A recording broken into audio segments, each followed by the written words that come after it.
कृपा। यश गायन अपना नहीं, सुनते सज्जन संत, ज्ञानी ध्यानी वीरजन और मीर मति में। 7 आदमी अपने कानों से अपनी बड़ाई नहीं सुनते हैं। कानों का ये पड़ा है, आँखों का ये पड़ा है कि आँखों का सही इस्तेमाल है अच्छी पुस्तक का स्वाध्याय करना, संतों के महापुरुषों के माँ बाप के बुजुर्गों के दर्शन करना, और नैनों में द्वेष नहीं लाना, नैनों में दूसरे के लिए प्यार रखना, आँखों से गंदी चीज़ें नहीं देखना, आँखों से गंदे रास्ते नहीं जाना, आँखों को गलत रास्ते पर ले जाना नहीं है। ये आँखों का इस्तेमाल है सही। नाम जपन को जीवा दीनी, संत दर्श को अखी, एक एक सांस मोलक तेरा हाथ न आवे लखी। तो ये आँखें जो हैं ये महापुरुषों के दर्शन करने के लिए और स्वाध्याय करने के लिए, दूसरे को सही रास्ते और मेहर की नज़र डालने के लिए ये आँखों का साधन है।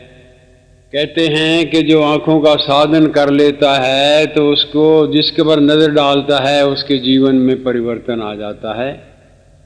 निगाह मर्द कामल से बदल जाती हैं तकदीरें, यदि विश्वास पक्का हो तो कट जाती हैं जंजीरें।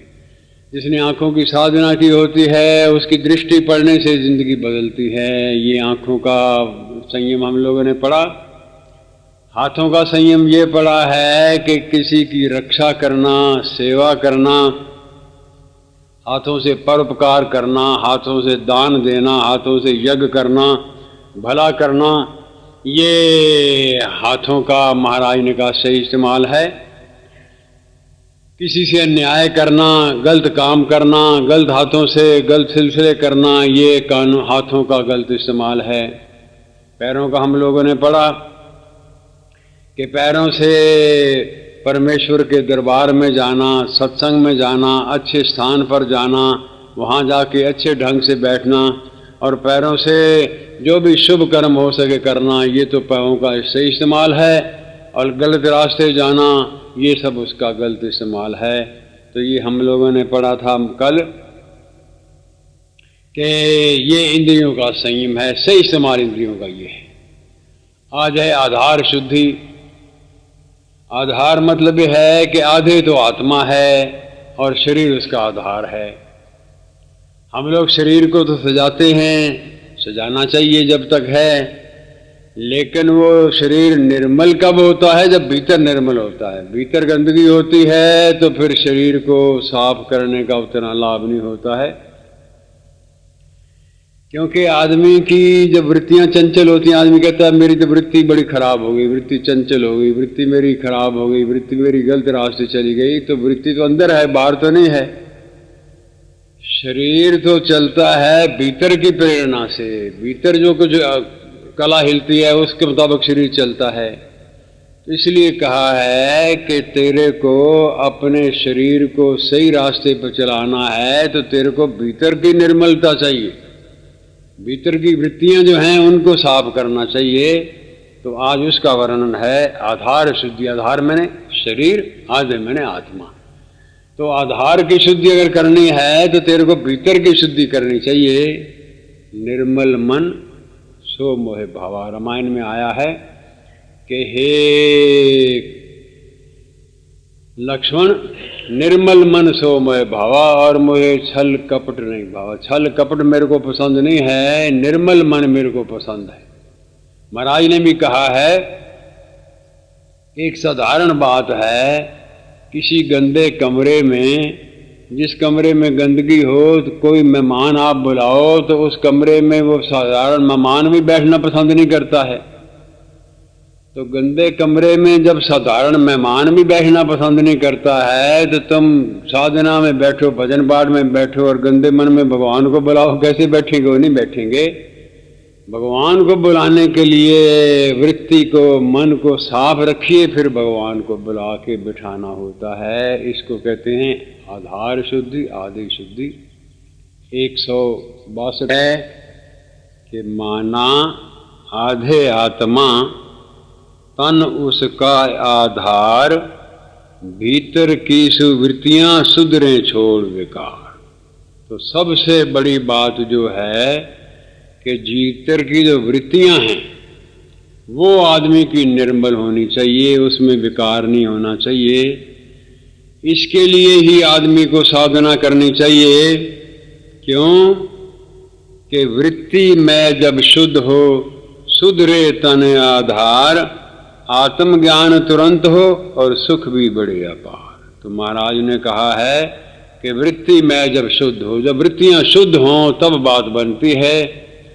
क्योंकि टेढ़ेपन के साथ वृत्तियां नहीं चलती हैं। महाराज ने भी कहा है कि रुई काटते हो, तकला टेढ़ा हो तो टूट जाता है। ऐसे ही जब तक आदमी सीधी सरल वृत्ति नहीं रखता है तब तक शांति होती है।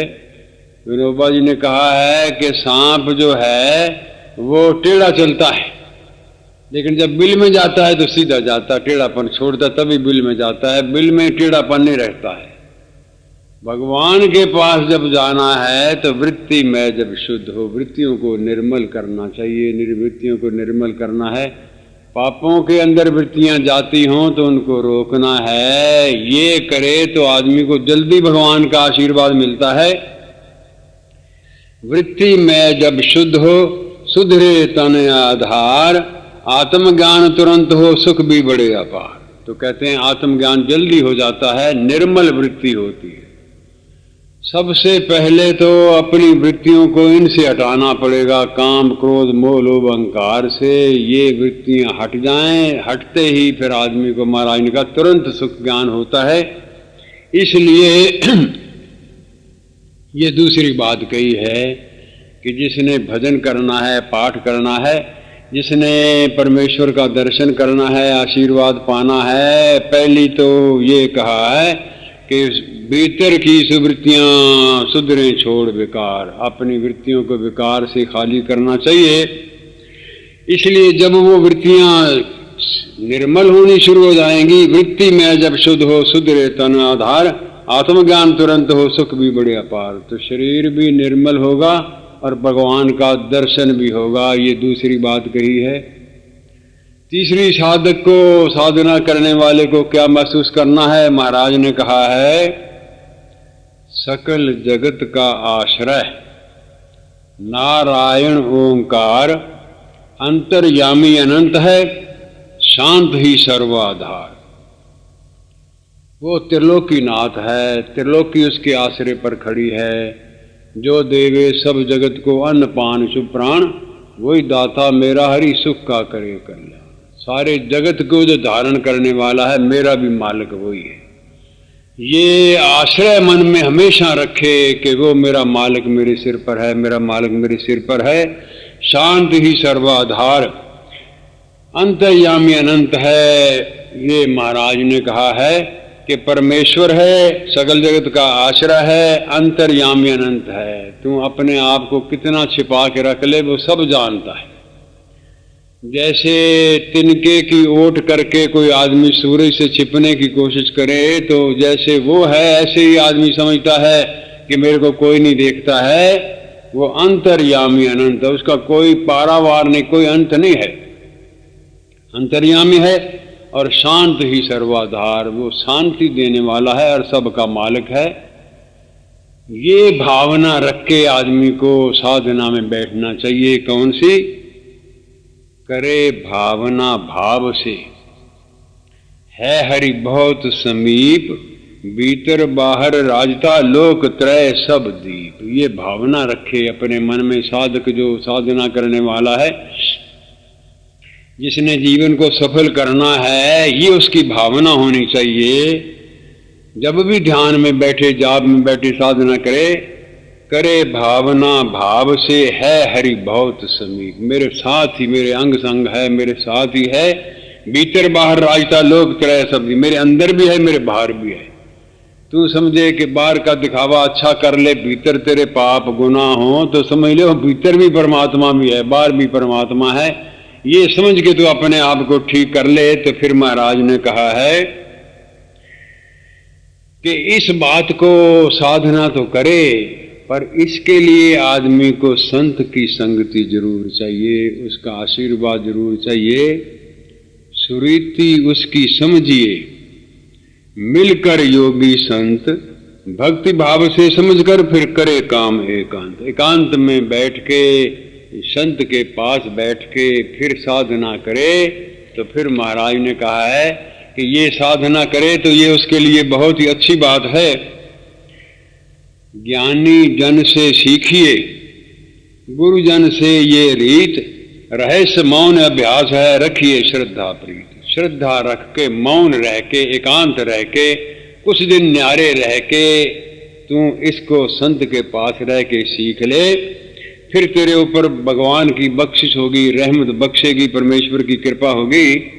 और अगली बात का भी ख्याल रखना है कि वर्णन करना कर्म का, कला मान की मान, भेद बात को खोलना उन्नति में है हान। अपनी कमाई का, तपस्या का, अपने भजन का, पाठ का, अपनी मस्ती का, आनंद का, सुख का, चैन का, जो वर्णन करना कर्म का, कला मान की मान, तू समझ ले अहंकार की बात है।